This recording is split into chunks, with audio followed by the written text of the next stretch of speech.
We're live. What's up, everybody? Welcome back to another season of College Football Game Day Live. I'm your host, Thor Nystrom, joined as always by the godfather of recruiting, Mike Farrell of Mike Farrell Sports. Over the next hour plus, depending on how long it takes us to get through your audience questions, and we want them, so please put them into the chat. We're going to be going over our side bets today, our total bets today, and emptying the clip on player props, which I have not talked about yet this week. I have a whole bunch. I've been betting props now for the last 3-4 days on Prize Picks, on the other books that I'm on and stuff like that. I will give you guys all my picks. And again, we want your audience questions. We will answer them all. Anything related to bets that you have, put it in the chat. We will get to it during this episode. Mike Farrell, football is back. How are you doing, sir? I'm doing okay. Technical difficulties have me upset, but football is back, so everything is good. We are ready to make some people some money. There's a lot of props out there too that are kind of intriguing, so I'm sure we'll talk about those today too. Yeah, lots of props. Let's get to the games first. We'll hit the props later. And of course, again, anyone in the audience, if you have any questions, whether it's props, whether it's totals, anything, derivative markets, whatever you want, put it in the chat and we will get to it later on. Mike, let's start with the first game of the day, the game that's going to be kicking off the season for us, Notre Dame and Navy in Ireland. Right now, we got a live line. It's been staying right around 20.5. Some books with extra juice, it's Notre Dame minus 21. The total, though, is what interests me because that's the side that I'm on. It was 51.5 a couple of days ago. That thing now has dropped down to 48.5, 49, depending your book. Who do you like in this game, Mike? How do you see this one? And where's your money going? So I was thinking about it this morning. I have it like 38-10, which is right on that number. So I have Notre Dame covering. I think they're going to run the ball all over Navy. I don't think Navy can match up in the trenches. I think they're going to ease Sam Hartman into the offense. It's not going to be a pass crazy day. They're just going to use their size and, they're the better roster to win this football game. It's just that I would not touch that over under. It's at 48.5 right now on DraftKings, and it's just too close a number. But take Notre Dame to cover this. I don't see a way they don't. Yeah, so I'm actually staying away from the side, but I don't disagree with you. If I had to take one side, it would be Notre Dame. I'm super skittish on this Navy team for a variety of reasons. Number one, the cut blocking rule, Mike, that banned the cut blocks outside the tackle box in the last couple of years has just neutered these flex bone offenses. It's a big reason why Ken Niumatalolo is no longer employed at Navy. It's, of course, the stated reason why Army is moving to the spread option offense, getting away from the flex bone. Navy, though, the offensive coordinator they hired, the new guy, he comes from Kennesaw State, where he is a disciple of Paul Johnson, and the central tenet of that offense is the flex bone. He does do some added wrinkles, like you'll see some stuff out of shotgun. You'll see a couple trick plays here and there, but the central tenet of the thing is the flex bone. That's just not as viable now. The NCAA has made it so. They want to get that sort of thing out of the game, whatnot. So I'm a little bit down on them for that reason. I didn't love the talent on hand. I'm really high on this Notre Dame team on the other hand. Season long, the defense in particular is nasty. Very, very good front seven. They have depth this year that they did not last year, in part because of the portal, everything like that. But when you're talking about the under is what I'm on here. Even with it coming down, I locked that one in a couple of days ago, 51.5. Even at 48.5, I still shade that under. My system's total on that is 45. And by the way, Mike, to your point of your final score, kind of funny. My system's the spread on this one, Notre Dame minus 27.9. So I guess I couldn't disagree with you with the 28. But I do shade it under, in part what I was just talking about with Navy, the new offensive coordinator, the rule changes that have made the flex bone way less viable. And then in addition, Notre Dame had all off season to prepare for this offense. This is different than getting Navy in the middle of the season where you only have 6 days to prepare for that offense. The defense had all off season to prepare for this thing. So I think they're going to be able to shut out the lights on that. And then Notre Dame's offense, they also have a new offensive coordinator. As you know, they flirted with Andy Ludwig. Ludwig decides to go back to Utah. They end up promoting Gerard Parker on the staff, the former tight ends coach, because he had the best chemistry with Sam Hartman, apparently. That's what made him the most qualified candidate for this job. So Notre Dame is breaking in a new offensive coordinator. They have a new quarterback, a quarterback I am bullish on in Sam Hartman, top 20 all-time at BS passing yards. But keep in mind, Sam Hartman, of course, coming from that slow mesh offense, That's what he's played in his entire collegiate career. Dave Clawson at Wake Forest, he won't take transfer portal quarterbacks because you have to learn that system. Now Sam Hartman needs to sort of unlearn it, play in a more conventional system. I think, long term, as we go into the fall, I think that's going to be a super duper positive for him playing behind this awesome offensive line. He's got the running game with him. They have, I think, better receiving talent than people give them credit for. Not an awesome receiving core, but better maybe than it's perceived to be. Moving Chris Tyree out there to the slot, different stuff like that. But breaking in that new, the new offensive coordinator, breaking in the new quarterback, and then now you're in Ireland where today it is cold, it is damp. It's been raining a bit. I don't think it's going to be raining by game time, but that field is going to be a little wet. For all these reasons, I expect Notre Dame's offense to skew conservative. I expect Notre Dame's defense to shut out the lights on this Navy offense. I have to go under in that one. A couple props real quick. Props. Audric Estime is plus 295 as a first TD scorer. They're going to score on the run, I believe, their first touchdown. So that's a pretty good one. I like there. Yeah, I like Hartman's, that one too. Hartman's 236.5. I like the under. And you get plus 100 on that if you go under that passing yardage, because I don't think he's going to put up massive numbers. I think they're going to run the ball a lot. And I do like Mitchell Evans over 20.5 yards receiving. Yes. He's not Michael Mayer, but that's a low number. You're going to see that number creep up all season long because Mitchell Evans is a real dude. So right now you can kind of hammer on him at a low 20.5 number, but he's going to be good for 40 to 50 yards a game. And I think possibly, have this rare 80-yard game here and there. So hit that one right now. Mike, I love that you brought up Mitchell Evans. Prize Picks did not put him out on their card up until yesterday. And so when I got home last night, I was looking through, my eyes got real big. It's not just that the Notre Dame offense, of course, was so skewed towards the tight end last year. It's also that the guy who's taken over as the play caller was the coach of that guy last year. He was the tight end coach. So, yeah, you have all that stuff. I also expect in this first game, again, new offensive coordinator, breaking in the new quarterback, and you're overseas. I just think Notre Dame skews more conservative in this first game. So I love your estimate calls. I'm also on the estimate overs. On his fantasy points thing was 14.5 earlier this week on Prize Picks. I think it's gone up a little bit. And I think his rushing yards was a little bit low. But the Evans receiving yards that I got last night, I was trying to look at my phone I got 21.5 last night. I'll take that for sure. That could just be 2 receptions, right? Like Sam Hartman's going to be looking that way.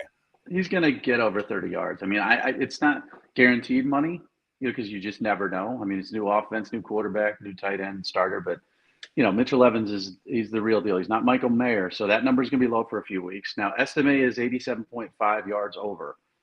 I like over on that too. I think that's low as well. This is going to be a run-heavy football game. They're just going to lean on him. They're going to pound him.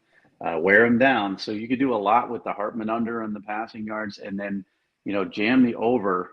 Estimates anytime touchdown score minus 255. That's way too steep for me. But first touchdown score, why not? Yeah, and just a note on the props. The books have had no idea what to do with Sam Hartman all summer. When Prize Picks dropped his season-long passing yards, it was like at 3,300 or 3,350. That thing was bet all the way down as of last night to 2,900. So people like myself that bet the under, like at the open, we have a 450 yard or so middling opportunity on Sam Hartman. And the same sort of thing is happening on his game props. Like, especially in this game where the books are like, well, if they're way ahead, heading into the fourth quarter, maybe he gets yanked. So, you put in the backups, whatnot. And it's a weird scenario, this whole game overseas, whatnot. They set him high and then it was bet down. So you're getting the opportunity because of the books not really knowing what to do with Sam Hartman joining this new system. You're getting these middling opportunities. If you were able to hit the unders on the open, maybe now you come back on game day. This can be your last shot to bet the season long one for sure. I did buy back a little bit on the overs on Hartman to give myself that nice juicy middle. Mike, move into the next game today. UTEP at Jacksonville State. Jacksonville State making their FBS debut. And I just couldn't be happier that Rich Rodriguez is back in our lives as an FBS head coach. We haven't had him since he left Arizona. And he was better at Arizona, I think, in hindsight than maybe at the time when you're looking at it, like, based on the guys who have come there since, did a better job. Now he's shepherded this Jacksonville State team up to the FBS. They get to host UTEP, a team who was a bowl team 2 years ago. Probably should have been last year as well. They ended up finishing 5-7. Last game, they were up 24-0 on UTSA, and they blew it with the opportunity to get in. But UTEP returns most of their team.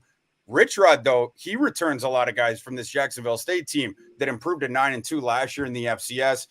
Mike, what do you think about this one in Jacksonville State's debut in the FBS? Yeah, I'm sticking with the same thing. So it moved a little bit. If you remember, we did our podcast on Wednesday. I think it was 1.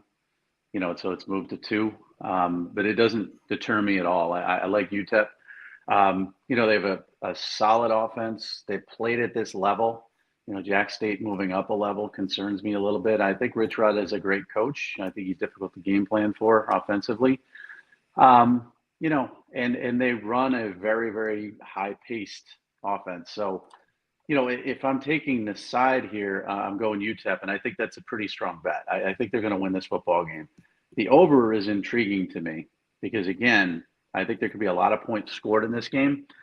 54 is right around the number that's in my head.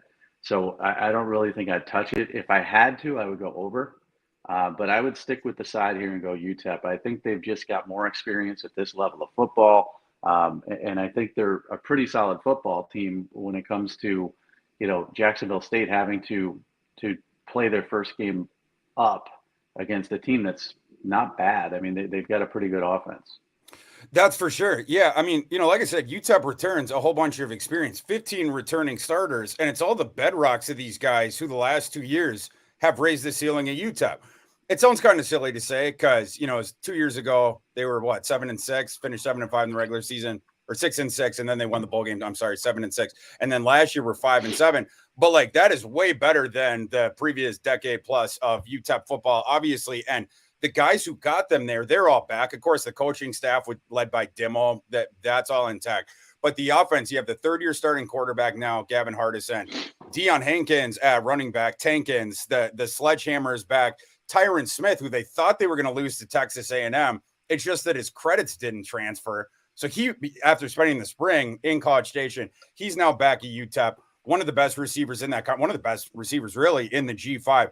Tyron Smith is going to be all kinds of problems for Jacksonville State here. I do think Jacksonville State's offense could potentially do some interesting things in this game, but I'm just wondering how they corral both Hankins, if you're not going to have the guys in the box, why not? And then Smith moving around. It's just really hard to stay with that kid. Hardison has the arm too to get it downfield. You wonder about the accuracy, but if the run game is clicking like I think it will, Jacksonville State is going to have to account for that. Hankins is up to 235, 240, and seems to be healthy heading into this season. Get to props in a second, but that's the over on Hankins. Mr. Tankins is one that I like. So I like that. The other major point here, and going back to the Hankins thing, UTEP has the best offensive line in Conference USA. So they're going to win the line of scrimmage when the Miners have the ball. And then on the other side of it, Jacksonville State cannot throw. They have the 7th-year quarterback, Zion Webb, last year in the FCS. He had a 10-9 TDI&T ratio, and it was around 55% completions, whatever. And keep in mind, this is a guy who gets advantageous looks one-on-one because the running game is so good. So it's this one-dimensional offense. Rich Rod and that spread option, they're going to be able to do stuff on the ground. Typically, the problem here is UTEP has the best front seven in Conference USA outside of Middle Tennessee, in my opinion. Middle Tennessee was the team last year that shut off the lights on everyone's run game. So I liked Middle Tennessee in that bowl game on Christmas against San Diego State because I knew that they were just going to shut down the run. But UTEP outside of MTSU has the best front seven. So I think that they can address that spread option offense of Rich Rod. And the weakness of UTEP's defense last year, the pronounced weakness, was the secondary. They signed 5 guys in the portal to try to get it better. But even if it's not better, it ain't going to matter here. Jacksonville State can't beat them through the year. So for those reasons, UTEP winning on both sides of the line of scrimmage, Jacksonville State, one-dimensional offense. I don't love the pieces that Jacksonville State has on defense, projecting them this move up. I have to go with UTEP. Plus, my system has a line on this game of UTEP minus 4.4. Jacksonville State was -2 a month and a half ago. Now this thing has come to UTEP -2. They're getting even more money this morning. Last time I seen it was -1, -1.5. But getting even more money. Wouldn't surprise me if this thing gets to 2.5, maybe even closer to 3 with some juice by kickoff. I just think UTEP is the correct side. Got to go with the Miners in that one. All right, before we move on to the next one, I want to encourage everyone to download the Betting Pros Pick Tracker. So you're going to download this app for free in iOS or Android. You can follow experts, and really what you ought to do, follow me on this thing. And it's just like 2 clicks. You download the app. You can put your own picks in, right? Like, and it tracks them for you. And then you get all these kind of metrics. Like I enjoy this on my own. Like, it's like ROI, bets that you excel in, that you should like keep doing. It'll point you at bets that are, sort of within the wheelhouse of things that you excel at. And then bets that you are not good at, it'll point that out to you. It might annoy you a little bit, but we get better by learning. And the bets maybe to avoid whatever. Then you get the alerts from all the different people that you follow. If you follow me there, it's just 1 click. I think it's bettingpros.com/Thor. I think it's like something like that. But you can click on my thing. You'll get on my phone, if you turn on the notifications, my bets as I place them all season long, like the instant I do it. So do that. Then you can follow your own stuff, see your own trends, get better as a sports bettor. I really like the Betting Pros app. I think it's freaking sweet. So definitely go and check that one out and download that one. And it is absolutely free, of course. Mike, moving on to the next game. UTEP, who should have made a bowl last year and was probably a more quality team. Now we're going to talk about a team that was the most probably fraudulent bowl team of last season. New Mexico State today is playing UMASS. We got some interesting stuff going on with this line. It was over a touchdown all summer from the time that it opened. Now we're down live to I'm seeing either 7 or 6.5, depending on.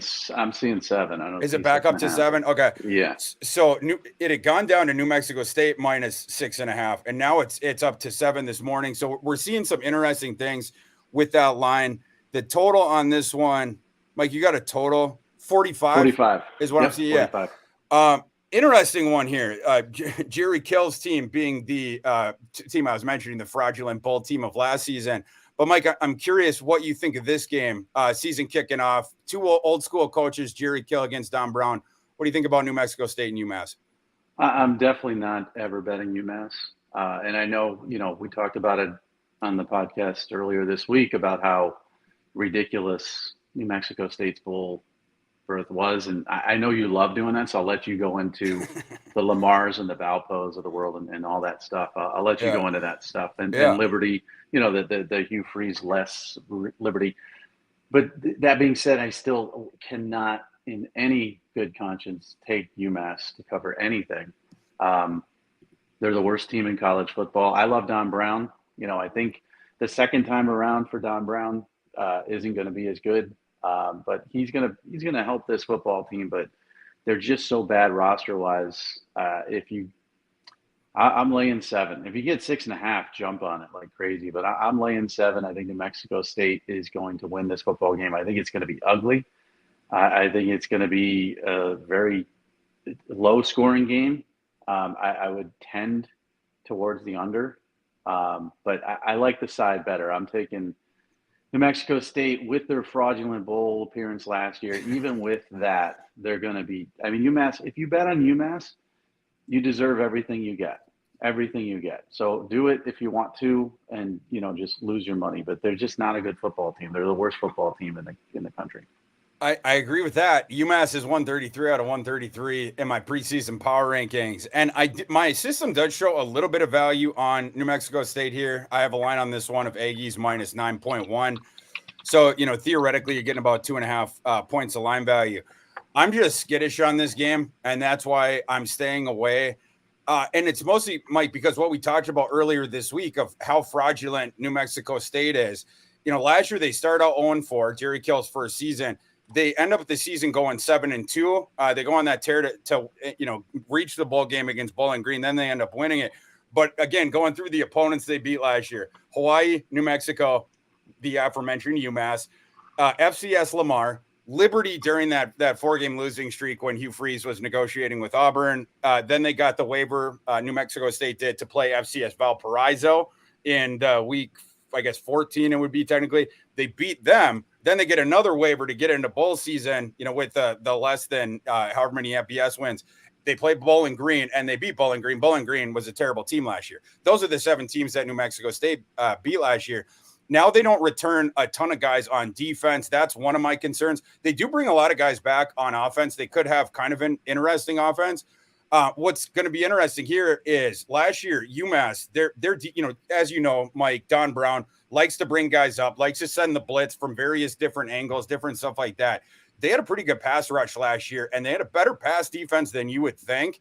They need to button up the run defense, and we'll see if Don Brown in his first off season coming off, or second off season, first one coming off the season played, if he was able to address that run defense, because New Mexico State, obviously a Jerry Kill team, they're going to keep things on the ground and try to move that way.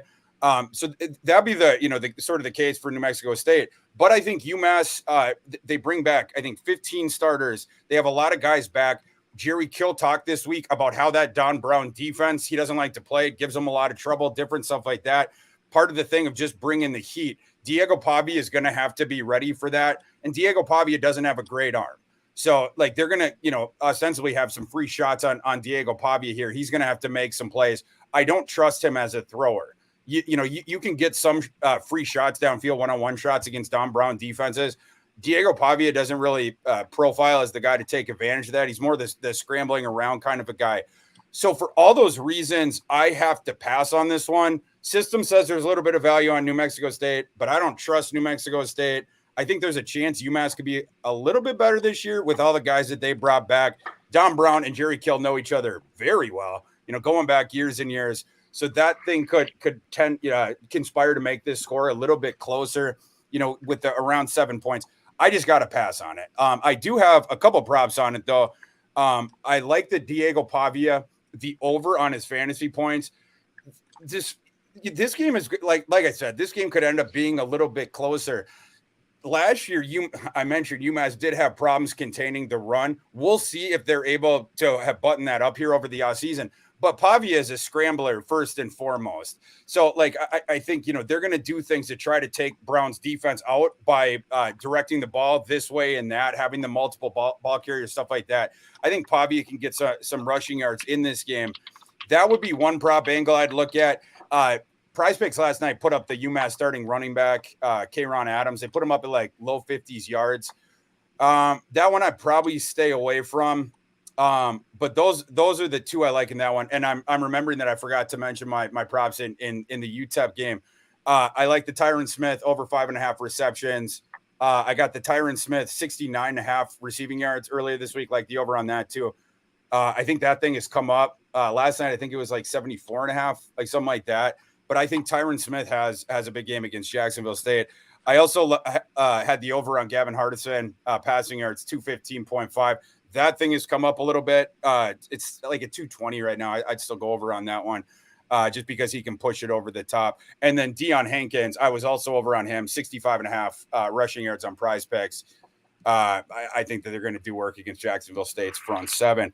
We're going to take a look at any audience questions we have now. And if you guys have any out there, shoot them in and Mike and I will answer them. Okay, so first one comes from Michael Robinson. Hung on the fences between 2 first quarter bets in the Notre Dame game. Under 10 points in the first quarter and Notre Dame minus 6.5.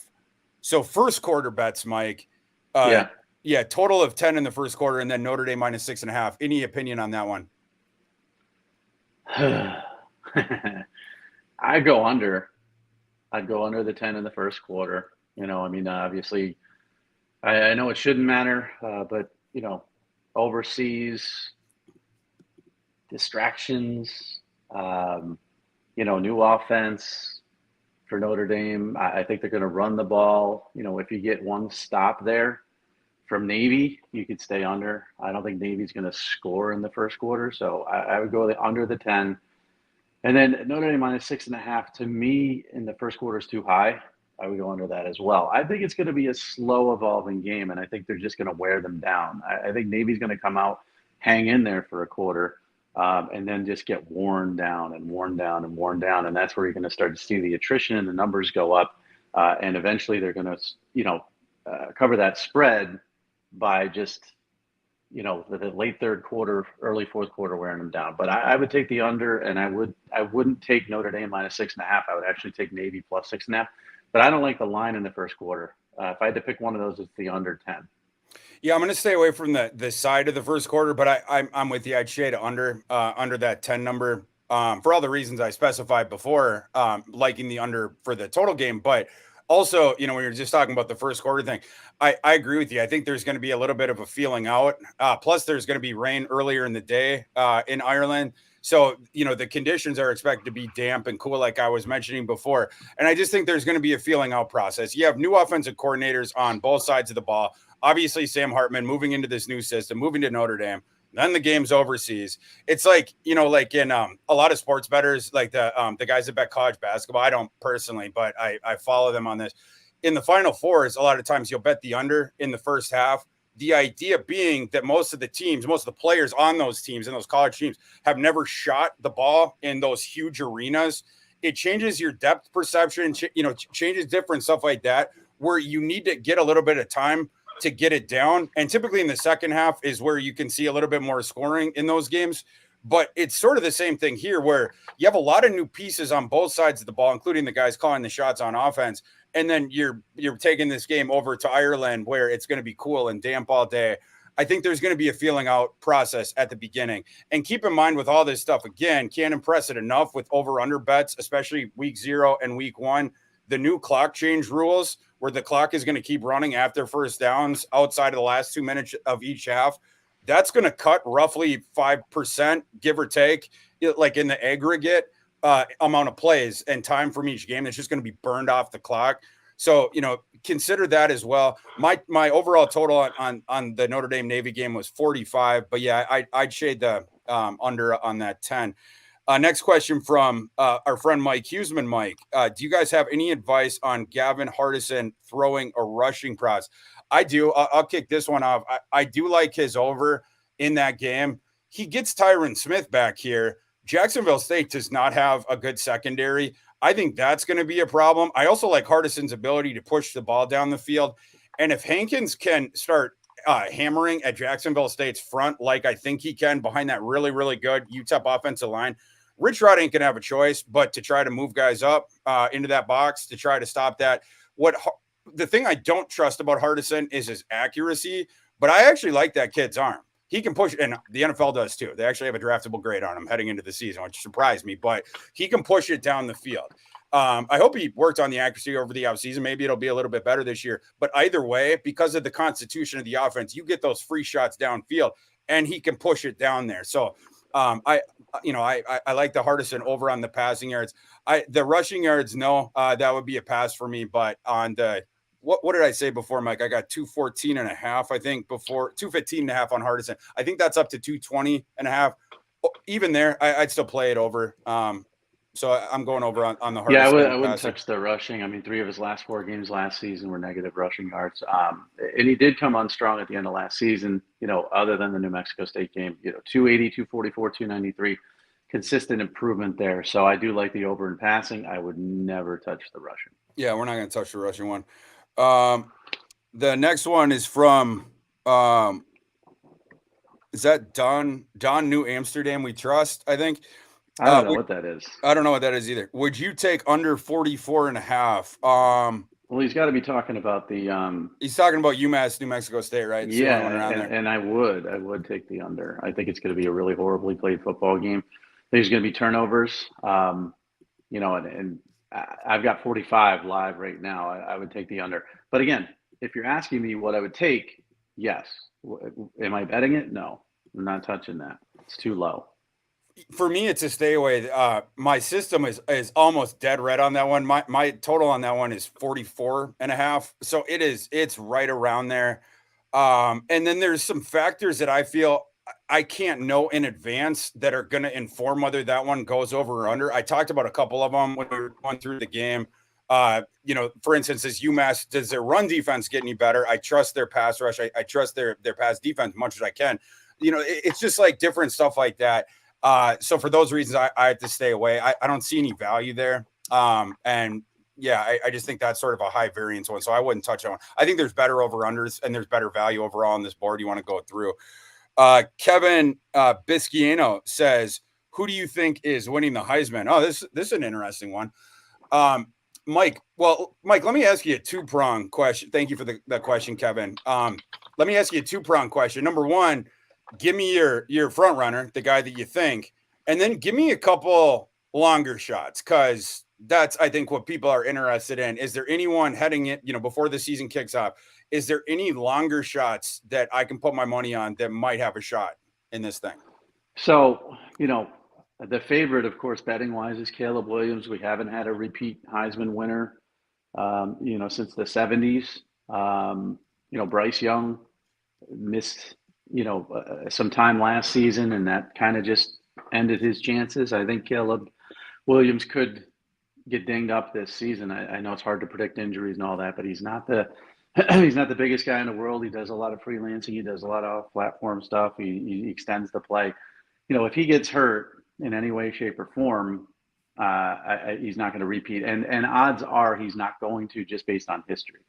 Jaden Daniels is the next best bet, and I think he has a real chance to get hurt, especially if they run him as much as they did last season.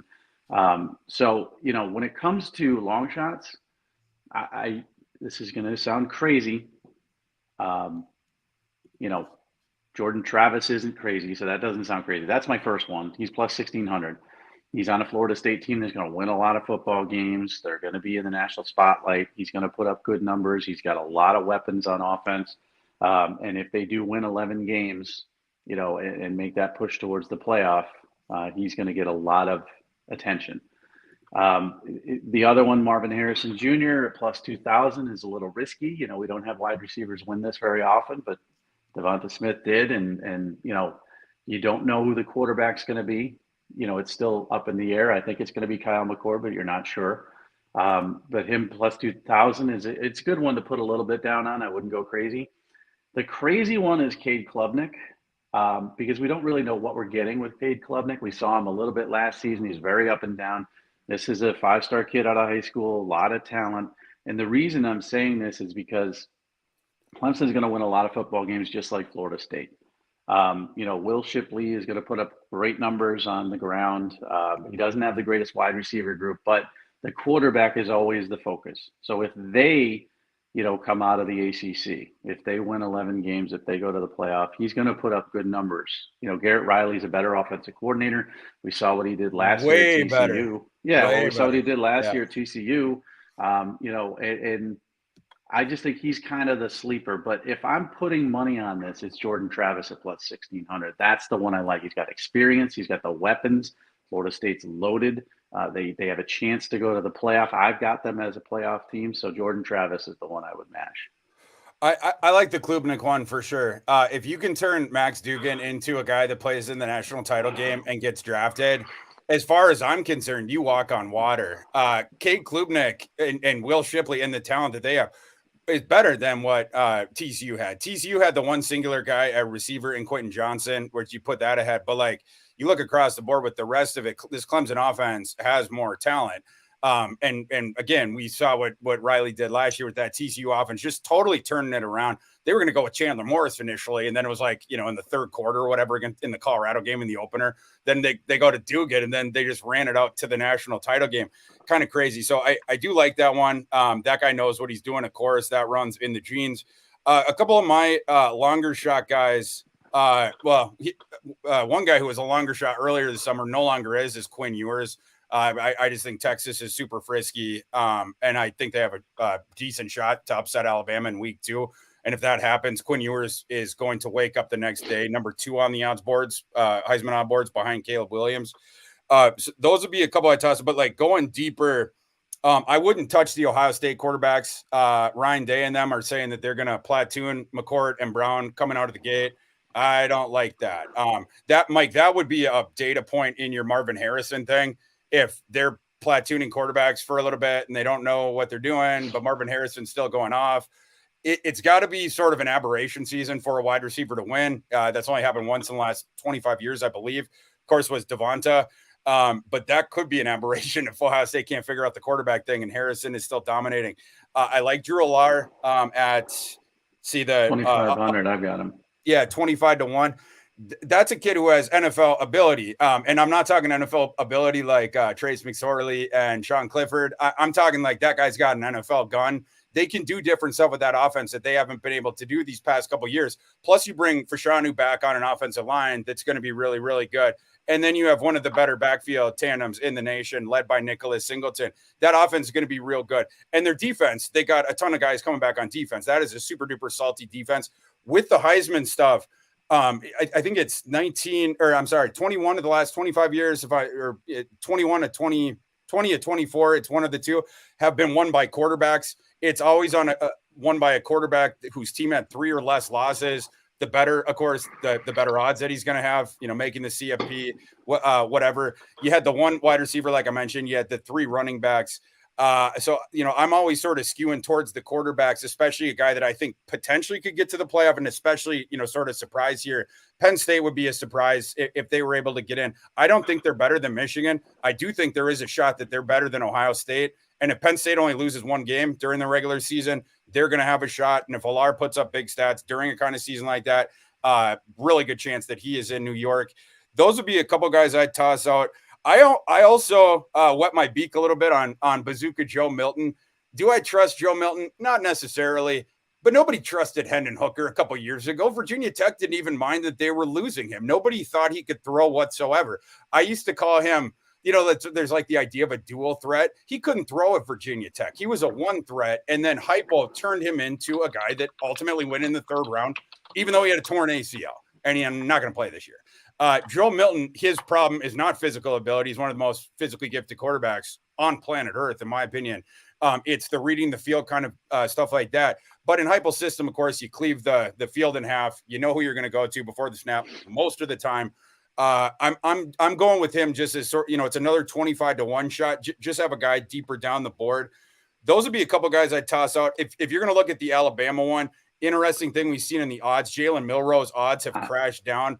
Some reports that Jalen Milroe might end up winning that job. I am not a believer in Jalen Milroe as a quarterback, as a thrower. Plus 5,000. That's not a bad one to throw a couple bucks on, because if he starts, if he is the starter, yeah, that's it. He's got a lot of Jalen Hurts in him. He really does. And I'm talking Jalen Hurts before Jalen Hurts became a proficient passer in the NFL and before he put up, numbers at Oklahoma. But the starting quarterback at Alabama without a star wide receiver, without a star running back, it's never bad to throw a couple bucks on that. Now, he may lose the job. That's the big issue here. But if they go, 11-1, which they could very well do, they go to the SEC championship game, which they could very well do. He puts up good rushing numbers, passing numbers will be okay. He's just not a bad guy at plus 5,000. That was the other one I was going to mention. If you like long shot odds, if you're one of those guys that bets the ponies and always takes that 24-1 odd guy, and it comes in once out of every 15 times and you get that rush, Jalen Milroe is the 50-1 shot that you should take. Yeah, it's just by definition, you're starting quarterback for Alabama. If he's able to, play out the season, start out 12 games, by definition, you're going to be a Heisman contender, like on the watch list, whatever, just because of the criteria they use to select that guy. I'm not, like I said, not the biggest believer in Milroe. He's a fabulous athlete. And I like your Jalen Hurts starter kit thing. You think back to Jalen Hurts as a freshman, it was hard to watch Jalen Hurts throw the ball. He had a lot of worm burners, different stuff like that. With Milroe, sometimes you see the same kind of stuff, but if they're going to work through him with, on that kind of stuff, he's a fabulous athlete. So like you have that going for him. Seems like he's the front runner to start right now. We got another question about the Heisman here, Mike. Steve Johnson asked us thoughts on Bo Nix's chances to win the Heisman. Let's frame this one around his current odds. I'm seeing around the market either 16-1 or 18-1, depending on the book that you're at. Is that a bet that you would touch, Mike, on Bo Nix, or is that a stay away for you? It's one of those weird things, because usually you have a situation, if you got two great players on the same team, they're going to cancel each other out. in this case, I think you have two great quarterbacks in the Pacific Northwest that might cancel each other Yeah. out. Michael Penix is plus 1,200. Bo Nix is plus 1,600.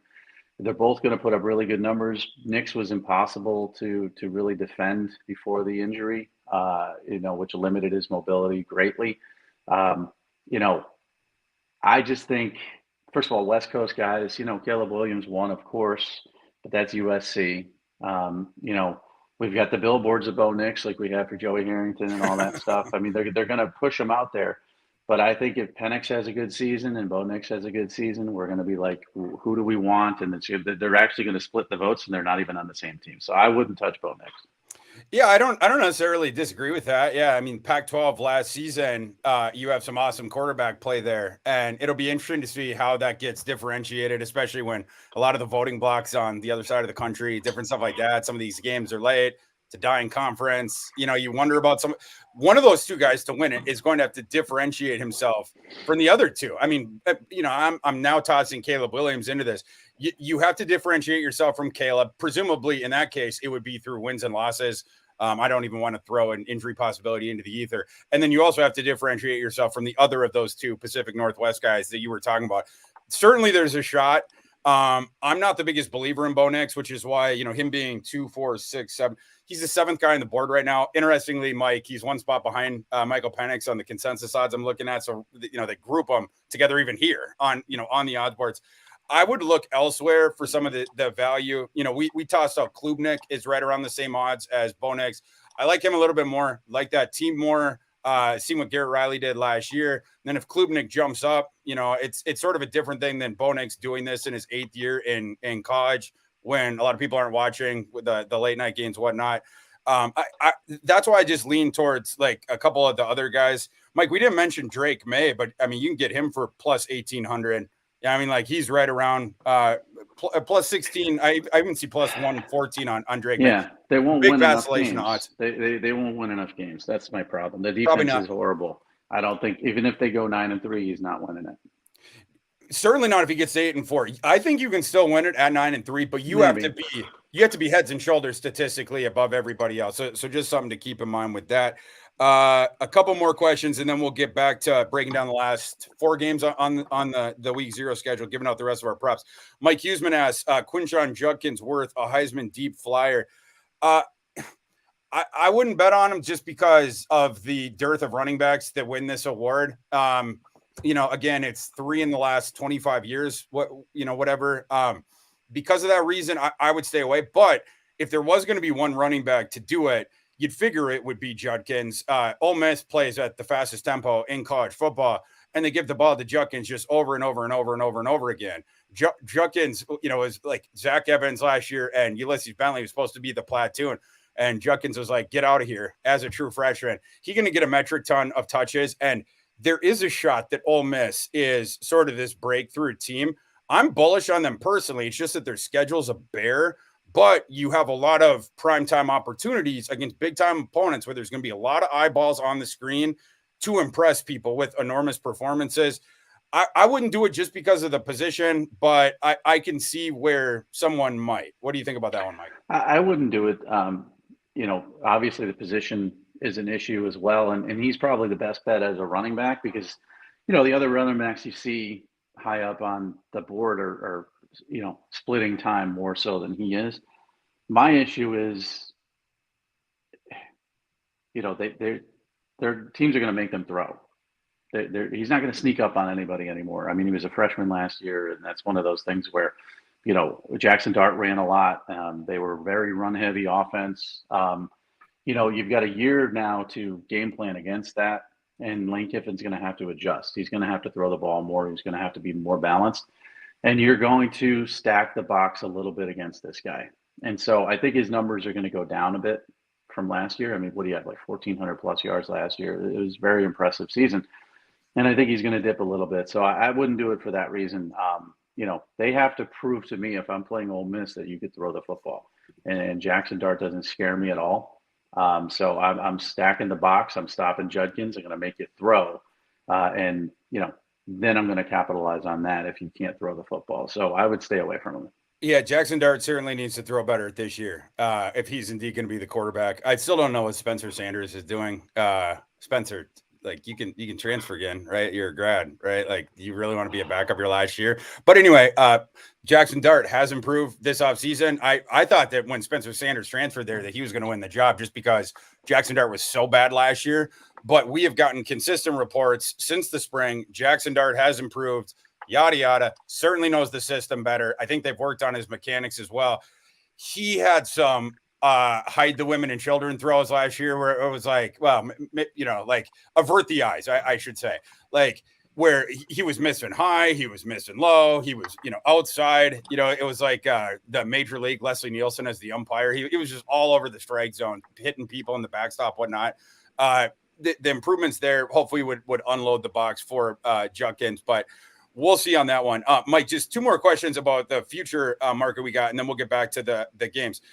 Mike Huseman asks us, betting totals. I love the under on Alabama. That's 10.5 around the market. Thor and Mike, how do you guys feel about that one? And then the second one, Mike, we got a question from Steve that says, who is winning the Pac-12 title? I'll start with the Alabama one. I love the under on that one. It's 10.5.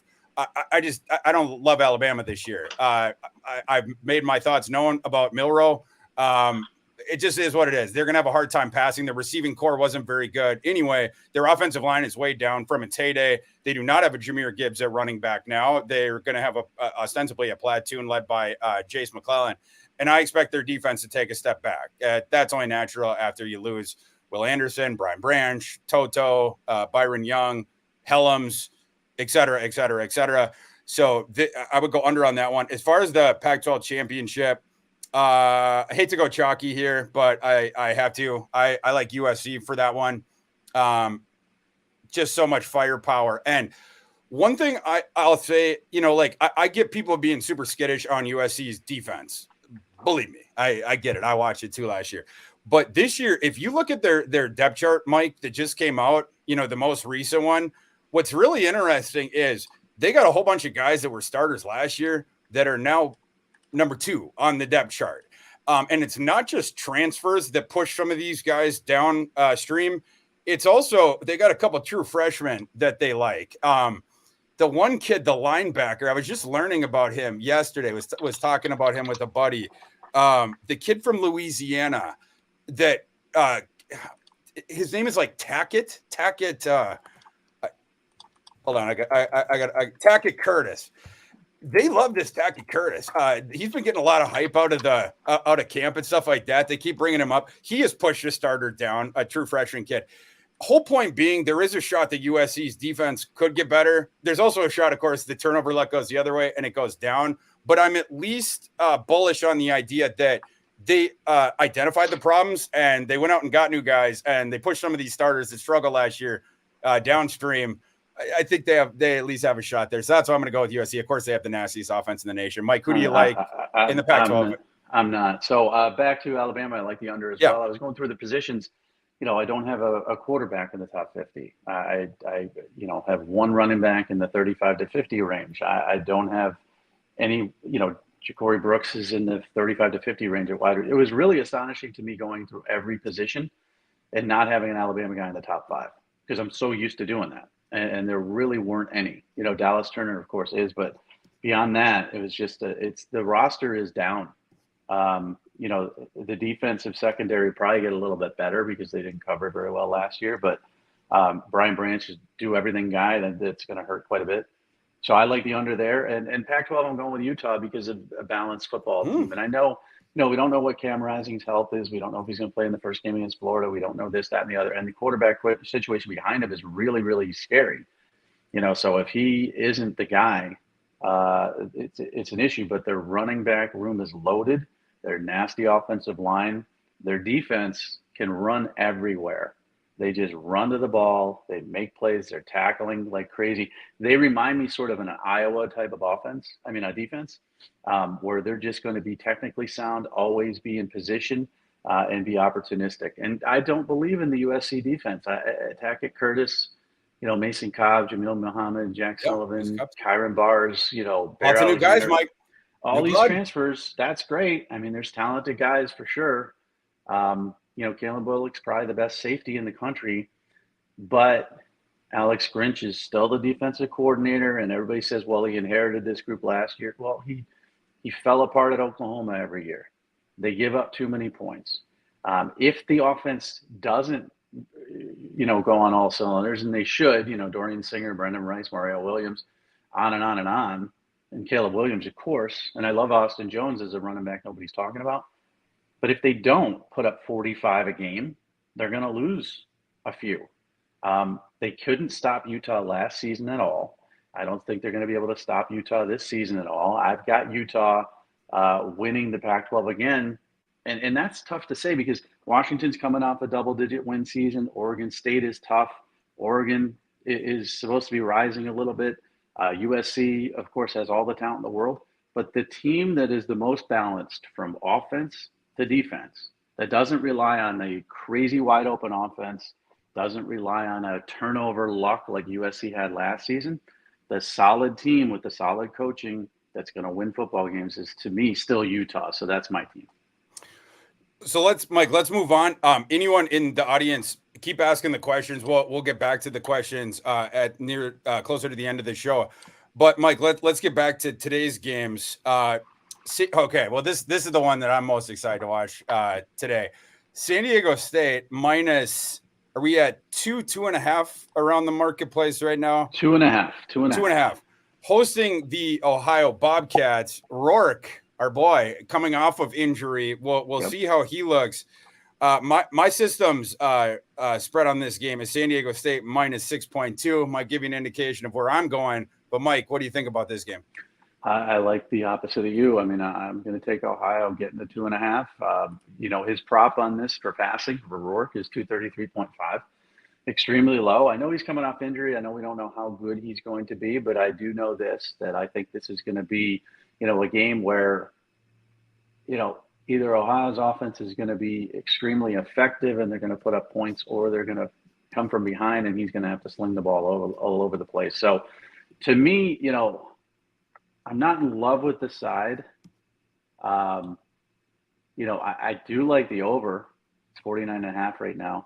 And I love the Rourke passing props above 233.5. But give me Ohio or give me death in this one because I love this kid as a quarterback. Yeah, I'm going to be on the Aztecs in this one. Obviously we're close to the margins here as far as where the number is, but I like the Aztecs this year. Just overall. Maiden impressed me last year. How could he not have? After you watched the San Diego State offense, the first 5 games, they couldn't even move the ball. They started 2-3. The offense was just dreadful. They changed the OC. They switched Maiden over from safety, and then all of a sudden, the whole season turns around. They win 5-2 after Maiden took over. And of course, he scares you with the legs, which, in conjunction with the San Diego State rushing offense that is always good, that makes them dangerous on that one side. He shows a little bit as a passer too. He can do some different stuff. He played quarterback in high school and different stuff like that. He's a 2018 kid. I mean, it's just so funny with this COVID years and all this other stuff with the transfer. We need to get rid of the COVID years. I agree. Like Jalen Maiden, I scouted him 15 years ago. And he wasn't a good passer then. I mean, he was a lefty who threw the ball over the place. Mike, you were just starting out in the industry when Maiden got to school. That was my first year, 26 years ago. I mean, to me, it's amazing some of these names that come up and you think about it, like, converted safety, and he was a quarterback in high school, and he was at Mississippi State 1,000 years ago, and now he's at San Diego State. I just wanted to point out that I cannot wait till I can actually classify a kid properly without this freaking COVID year, this extra year of eligibility, because now we're seeing 7-year guys. But back to Maiden for you. I know you like him. I'm not sold. Yeah, for sure. Yeah. So I do. I think that San Diego State's offense is going to be super frisky this year. That they have the new offensive coordinator, their all-time leading passer, Ryan Lindley, comes in to take over the offense there. I think that, again, they're going to have a frisky offense. They always have a frisky defense. With Ohio, I love their offense, the skill talent there, right? Like Cy Bangura is one of the best running backs in the G5. And I really like their top wideout, Sam Wiglu's. Rourke, how could you not love him if you know that he's healthy? That's really my only concern right here. Prior to him tearing his ACL and his meniscus in mid-November, Rourke was PFF's highest graded passer. He's a guy that the NFL is interested in too, particularly after they see Nathan doing what he's doing in the preseason this year. But my one concern with that is, number one, Ohio's offensive line is the one thing that you point to on that offense, and you're like, it's super mediocre, like even by MAC standards. I think San Diego State's defensive front is going to give them a hard time. And I'm also wondering, with how quickly Rourke returned from that torn ACL, from the torn meniscus, is he going to be the same dude that we seen in like last October? The Rourkes like to scramble around, they like to move around, whatnot. Is San Diego State starts bringing the heat? Is Curtis Rourke going to be able to break containment? Is he going to have a prerogative to break containment and get out into the open field? Your first game back from that knee injury. It's one thing to rehab an injury quick. It's another thing to sort of mentally get over it. Your first time back, different stuff like that in a live game scenario like this. I'm just a little bit concerned about that. I think that Ohio might keep him in the pocket in this one. Try to pass more, Mike. That would go to your point of the passing yards, and then the rushing usage, funneling that all to Bangura. But you don't have quite the multiplicity in your play-to-play offense that you did, again, last October, maybe because of you're trying to feel it out with Rourke's knee. For those reasons, and because I hate Ohio's defense last year, coughed up a MAC worst 6.2 yards per play. Pass defense is awful. So if Maiden can get anything going here, might be able to throw for them, throw on them. And so I'm going to be on the Aztecs. Mike, some of the props that I liked in this game, Sam Wiglu's, the Ohio receiver, over 5 receptions on him. They like to throw the ball to that kid a lot. This is going to be a competitive game for sure. And who knows, like if it's the way that I see it, maybe San Diego State up 10 late in the fourth quarter and Ohio throwing even more. And again, Rourke having to stay, I think, more in the pocket, throw more as opposed to tucking it and running. Some of the reasons that I like that one. So I like, despite what I said about Ohio's secondary being terrible, Prize Picks put out an objective mistake line on Jalen Maiden, his passing yards that I had to hit. They dropped it at 259.5. So I had to go under on that. They took Maiden off the board. Like after 24 hours, they dropped it. Wait. You're saying he was at 259 yards? Yeah. Oh my gosh. Yeah. Well, he's at 211.5 now on DraftKings. Really? Wow. Yeah. Okay. Yeah. Who on earth put 259 out there? And are they going to pay this money directly? Because he's not hitting that number. Prize Picks, you can still sponsor the show despite what Mike Farrell just said about you. Well, I'm not slamming you. I'm just saying whoever put up that number, oh my goodness. It was a mistake. Oh, yeah. Me and my buddies were swarming that thing like bees. And then you seen it was like, like an hour later, or 30 minutes later, it comes down, 5. Then they dropped it like 10. Then they dropped it one more time, and then they just totally took it off the board. I don't know if Prize Picks has put it back up. That was the reason I was under on that one. A couple of the other ones. Oh, this one I really like. I've mentioned this already several times during us talking about this game. Curtis Rourke's rushing yards. Last time I seen it was 19.5. At least that's what it was on Prize Picks. I'm under. If Curtis Rourke can go out and run around, he's whatever. Good. He can have my money. But coming back from that injury against a defense, again, that usually is one of the Mountain West best, I just don't know why you would test that knee coming back, running around, different stuff like that. You have one of the G5's best running backs in Bangura, and Curtis Rourke can throw the ball. So I just don't see them using his legs as much. I like the under on that one, trying to protect that knee. I also like the Bangura overs for the same reason. I think he getting all the rushing usage. Was 60.5 rushing yards earlier this week, at least. And then last night, Prize Picks put out a rushing and receiving combo. I'm going to have to pull up my phone to see where we were at on that one. Oh, 77.5 rushing plus receiving yards for Bangura. I'm on the over on that one, too. That kid can catch the ball as well. They're going to be trying to get him the ball. So those were a couple. Let me see if I had any other ones on my card. I got one while you're looking. Yeah, please. So over 0.5 interceptions for Jalen Maiden. I know it's a 155. You got to pay minus 155 to get it, but take that. He's going to throw an interception. He's just going to throw one, period. He's going to throw one right at somebody. I mean, he threw the first 2 games of the season last year. He didn't throw a pick. Every game after that, he threw at least one interception. And he got sort of exponentially worse against Middle Tennessee, he threw 3. Against Air Force, he threw 2, and they were kind of like right 2 people. So take the over on the interceptions. He's going to throw 1. Mike, I'm looking through my Prize Picks tickets right now. Another one I hit last night was, I'm curious your take on this one. Cy Bangura plus Jalen Maiden rushing yards, 93.5. I definitely went over on that one as well. Yeah, that's an interesting. I mean, Bangura himself should get in the 75 range, at least. Yeah. I know he's 67.5 on DraftKings, but over. I like the over on that. Over, yeah.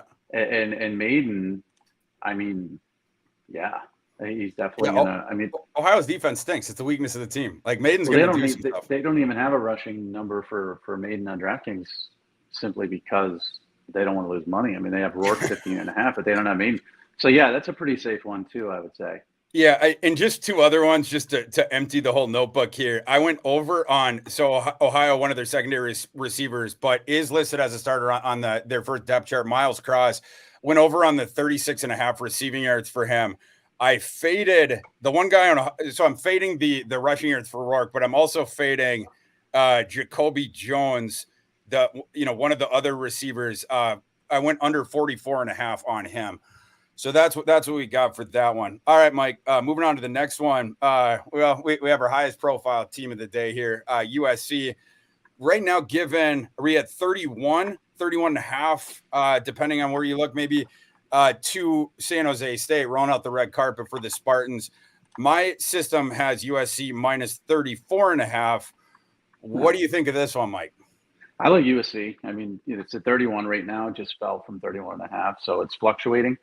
I do like USC to cover this. I think they're going to give up points. So that 66.5 is the over-under right now. I like the over on that too. I think they're going to put up 50 plus. I think they're going to give up 20 plus. So they're going to cover, and it's going to be close. They're not going to cover by, 7 or 8 points. This is going to be right on that 32, 33, but I would take them to cover, and I like the over. And then, there's a ton of props in this one that you could take as far as Caleb Williams and on and on and on. But yeah, I like USC to cover. Now, there's a thought here, San Jose State's not a horrible football team. They can put up points. They've got, Cordero, my quarterback. I like him a lot. They can actually run the ball a little bit. There's a thought here that, they're going to put up points. There's a part of me thinks this could be closer than people think, but then I look at the roster talent and I look at Caleb Williams and I look at how San Jose State's going to possibly stop him in this offense, and I can't see a way they're going to do it. So I'm counting on USC to score like 55 to 58 and cover the 31 and go over.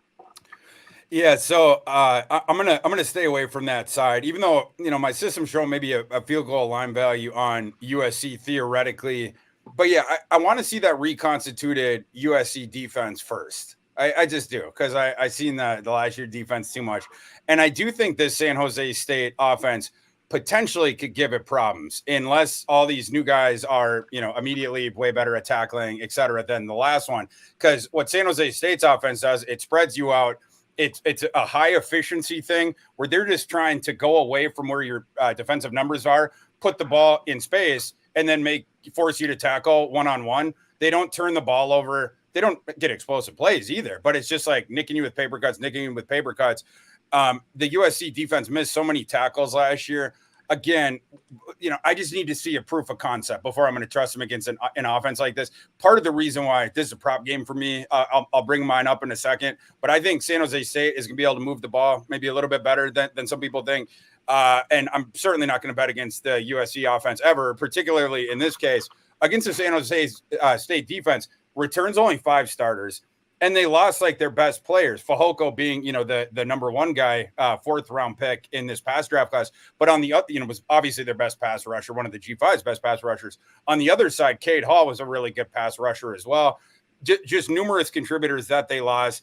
I think that defense is going to stink this year. No returning starters along the defensive line. And the 4 starting projected linebackers for San Jose State, they average less than 220 pounds. I know that USC is not necessarily looking to pound you between the tackles and stuff like that, but inexperienced defense, not a lot of guys we can trust, very small, et cetera, et cetera, et cetera. I think there's going to be points here. So even though my system shades this one just a couple points beneath where the total is now, I definitely couldn't bet that either. It's a pass for me on the side in total. But where I really like this game, as I was mentioning before, is the props. A couple ones for you. So I like the Dorian Singer one has been kind of interesting to watch the wide receiver room for USC.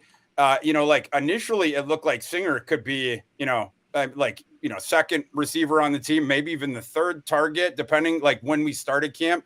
Now, because Taj Washington was banged up, he was their number one receiver last year, outside of Jordan, number one returning receiver, I should say, been banged up during camp, different stuff like that. He's going to start the season off the bench. And so now maybe Dorian Singer profiles potentially as the wide receiver one there. Of course, you have Brendan Rice, different stuff like that. They're not ready to play the true freshman. Those guys were buried on the depth chart too. Zachariah Branch, Deuce Robinson, more the tight end, big slot kind of fella. But for that reason, I shaded the Singer unders at the open, but they've all come down. I actually bought back a little last night to give myself a middle opportunity or a quasi middle opportunity. Like his receptions were at 5. They dropped to 4.5. So I was under on the 5. I bought back some on the over at 4.5, different stuff like that, doing some stuff like that on DraftKings. His receiving yards is 70.5. It had that's where I had the under. It dropped down into the mid 60s, low 60s. Come back over on the over there, give myself some middling opportunities. With San Jose State, a couple of their receivers, Lockhart would be a potential one to look at because, again, USC's got to cover that kid one-on-one space. We know that Cordero is going to put the ball in the air plenty in this game. I also took on a couple of my tickets the Kerry Robinson, their starting running back, 40.5 rushing yards. San Jose State last year didn't really have an interest in running the ball. I think their offensive line is a little bit better this year. And I think also the coaching staff knows how bad their defense could be. I think they're going to try to establish the run more this year.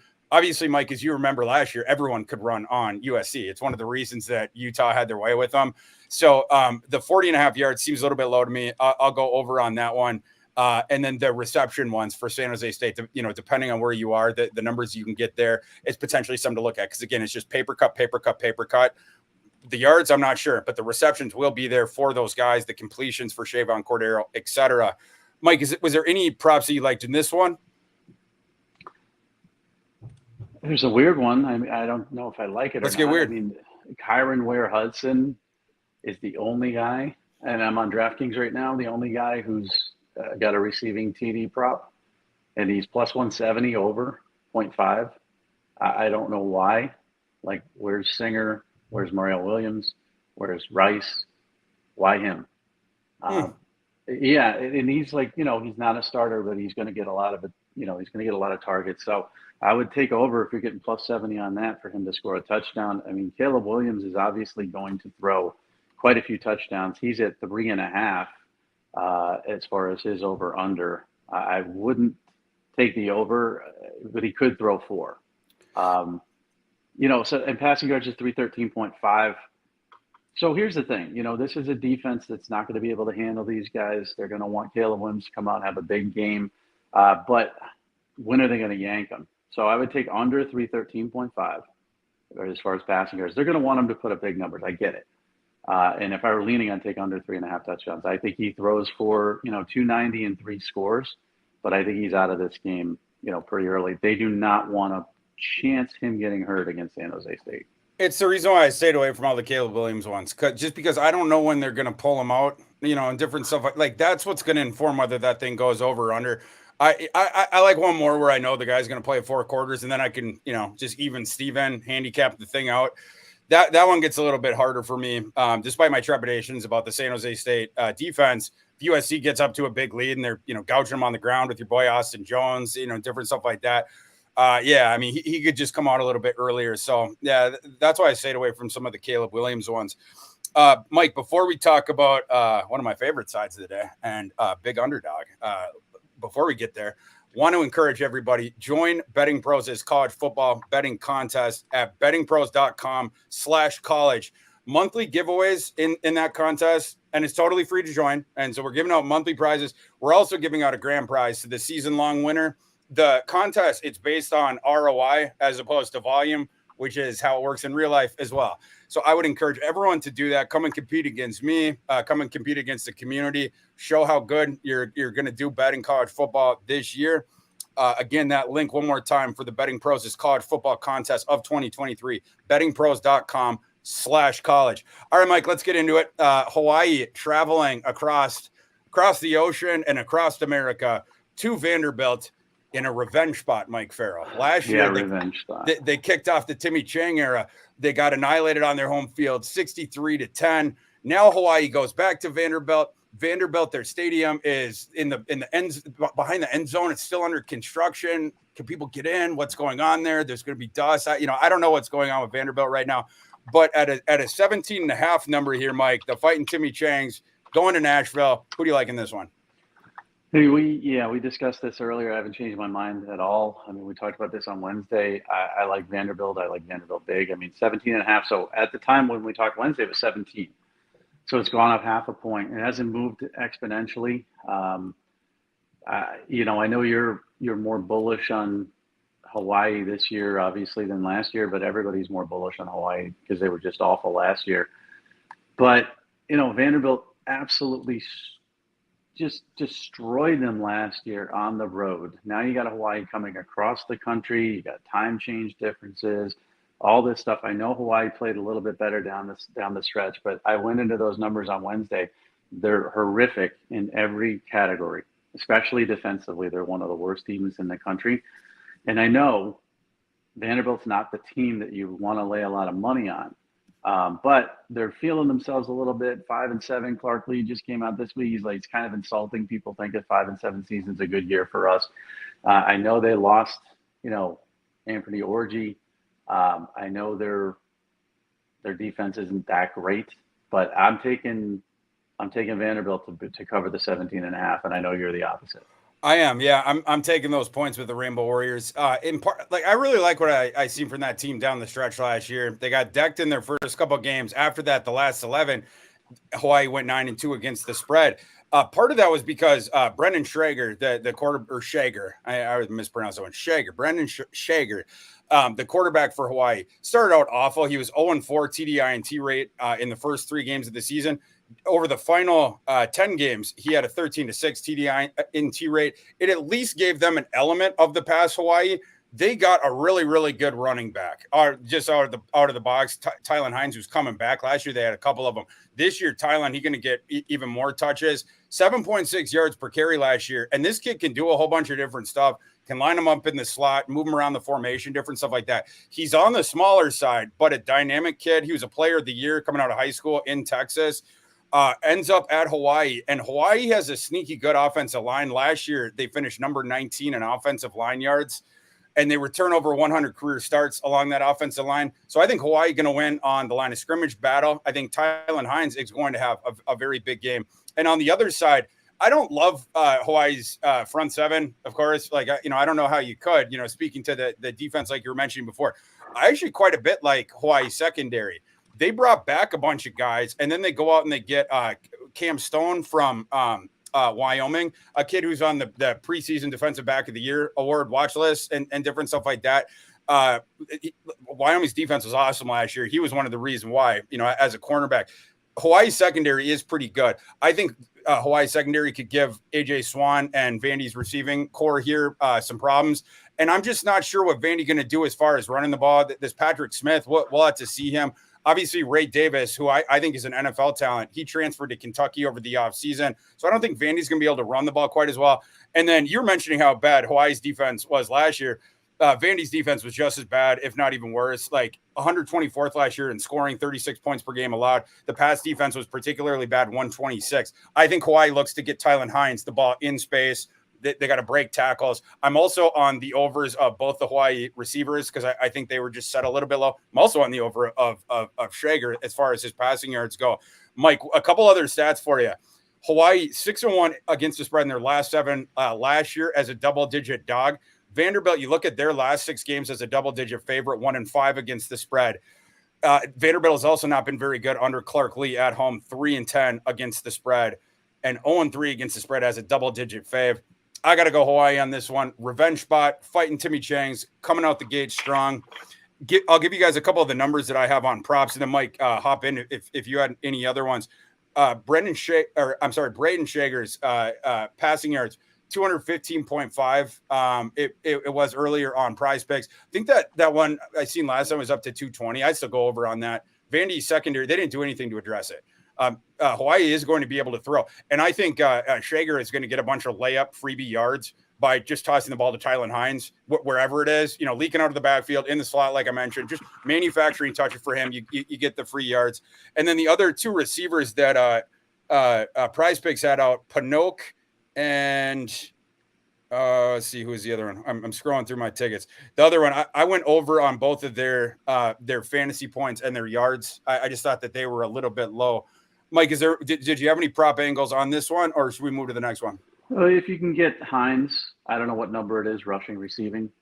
But I do think, they're going to lean on him quite a bit in the offense. I've got rushing is 62.5. I think if you get a combination, rushing, receiving, you should pop the over on Tylan Hines. To your point, I don't know what Vanderbilt's going to do. Their two leading rushers last year in this game are both gone. So I really can't speak to a rushing prop for Vanderbilt. And I'm not sure if A.J. Swan's going to go over 223.5. So I just think they're going to win the football game because I think Hawaii is going to, shoot themselves in the foot. And I don't think this is a good matchup for them. But as props, the only guy I really like is Tylan Hines. Yeah, last night on Prize Picks, Tylan Hines was 58.5. So I'm on the over that one as well. I also I had the under of A.J. Swan, 2 passing touchdowns. We'll see if I end up regretting that one after Vandy put up 63 on him last year. But like I said, I like that Hawaii secondary, and the thing you attack with the Hawaii defense, it's the front seven. So Patrick Smith would be the guy if you feel good about how the usage is going to go on the backfield there. Potentially, I stayed away from that one myself, though. Okay, we'll see if we have any audience questions real quick here, and then we'll hit our last one. See what we got here. Do you think? Okay, we got a question from Steve Johnson. Mike asks us, do you think Oregon will win the Big Ten championship in their first 3 seasons in the conference? He said make, which is a big difference. They're not. Oh, make. Win. I'm sorry. I don't know if they're going to make either. I don't know if they're going to make either. I mean, obviously you've got, Washington and Oregon, USC, and UCLA, and we don't know the landscape of the Big Ten and how things are going to look 3 years from now or 2 years from now, but I would lean no. I like Dan Lanning. I do like, obviously the way he's recruiting is excellent. Just not sure how good a game coach he is. And, the powers that be in the Big Ten are going to remain powers that be, barring Harbaugh going off to the NFL. Ohio State's always going to be great. And then USC is going to be a problem there too. Penn State, this year, Penn State, it could be good. Next year, they could be even better, depending on how Alara is. So, once you head into 2024, 2025, 2026, I would shade no, under on Oregon's Big Ten championship appearances. If you're going to give me 3 years and it's make instead of win, I would have to go yes on that one, but it's close. Like I'm not crazy bullish, going forward just because some of the other programs there, but you're going to give me 3 years and it's just a make. I would shade that yes. I'd be curious to see what the odds would be on that. I'm guessing, the yes would be like negative 125 or something, negative 130. I don't know, but yeah, I would shade it yes. Mike, the last one on the docket for today, Louisiana Tech and Florida International. Mike McIntyre did sort of an underrated, decent job last year at FIU. And then down the stretch, they just, sort of gave out on them after they had a better start than expected. My trepidation with them is they got destroyed by the transfer portal. And then Lexington Joseph, their running back, who was going to get all this metric ton of touches this year, he tears his ACL. So this FIU team that could have been interesting, they lose their entire offensive line to the portal. They lost Rivaldo Fairweather. They lost Tyrese Chambers, a stud receiver. He in the Power 5 now too. 3 different starting offensive linemen transferred elsewhere. I mentioned Lexington Joseph there. They do have 7 guys back on defense on FIU, but I'm a little bit trepidatious there. Sonny Cumbie, on the other hand, going to Louisiana Tech. He goes out and addresses what was the biggest weakness of last year's team, shoddy quarterback play. signs Hank Bachmeier, which I thought was a really interesting sort of under the radar signing that could, in conjunction with Louisiana Tech having way more skill talent, I think, than people think, because it got wasted on the vine last year with the poor quarterbacks they had. If Hank Bachmeier comes out and starts playing like he did the first couple of years at Boise State, this Louisiana Tech team could be significantly better. Mike, with this line right now sitting at, we had 12 right now, 11 and a half, 12, right now. 12. With Louisiana Tech favored by this one, hosting FIU favored by 12. Which way would you go on this one? I go Louisiana Tech. I think Bachmeier is going to make a big difference for them. I don't trust FIU. Is that line a little high? I'm not sure. But I can't trust FIU. I just can't. So, I'm going to take the better football team with an improved quarterback play. And I'm just going to assume it's a 2-touchdown win for Louisiana Tech. Yeah, this is a tough one for me. This sort of goes back to one of the ones we were talking about earlier, New Mexico State and UMass, where my system prefers FIU a little bit. I have Louisiana Tech minus 9.5, but I agree with you about Bachmeier and Louisiana Tech. Like, Louisiana Tech has really good skill talent. I really like their running back room. I really like their receiving room. We'll talk about props in a second. For me, this is going to be a prop game. And then the FIU thing, I really like McIntyre as a coach. I have for a long time. I think he gets consistently the most out of his teams. Last year, they went over their win total like immediately. Very, very quickly in the season. Like I said, but before things sort of gave out. But I just don't know what you can expect here when they lost so much, particularly on the offensive side of the ball. I just don't really know what I'm going to get from FIU. So even though I trust McIntyre, it would be a total leap into the unknown backing them in this spot. Whereas I know that Louisiana Tech has really good skill talent. I like Hank Bachmeier as a quarterback. Last year was weird at the start at Boise State. I don't know if he felt Talon Green breathing down his neck. There was weird stuff going on in the coaching shop. I'm not sure. First month of the season, he stunk. It was what it was. But now he transfers out. I think he's in a really good spot here, moving into this air raid that Cumbie runs. But I just can't lay the 12. It just feels like too much. So that's a pass for me. The over-under is a pass. It's a revenge game too. I mean, they lost in double overtime last season, and they're not happy about that at all. So if they do win, they're going to want to run it up. I'm happy you're seeing the revenge angles from my side now, Farrell. Yeah, not the Hawaii Vanderbilt. Okay. I mean, you have to have like weapons to have revenge on somebody. I mean, this is John Wick had guns and stuff. Hawaii doesn't have anything. At least Louisiana Tech has Bachmeier and they're angry. But Hawaii, no, that's not revenge. That's fair enough. Yeah, my total on this one is my system total is 57, which is right around where the Vegas one is. That one's tough for me too. So I'll probably stay away from that one as well. But like I said, I do like some props in this one. Let's see. Oh, well, Prize Picks had set Bachmeier's passing yards way high. It's come down a little bit, but I'm going to do a middle on that thing because I'm going to have a bit of a middling opportunity. The other ones that I liked in this one, my favorite one, I think, on prop-wise is Cyrus Allen for Louisiana Tech here. Last year, Cyrus Allen averaged like 22 yards per catch with some of the worst quarterback play you can get in the FBS.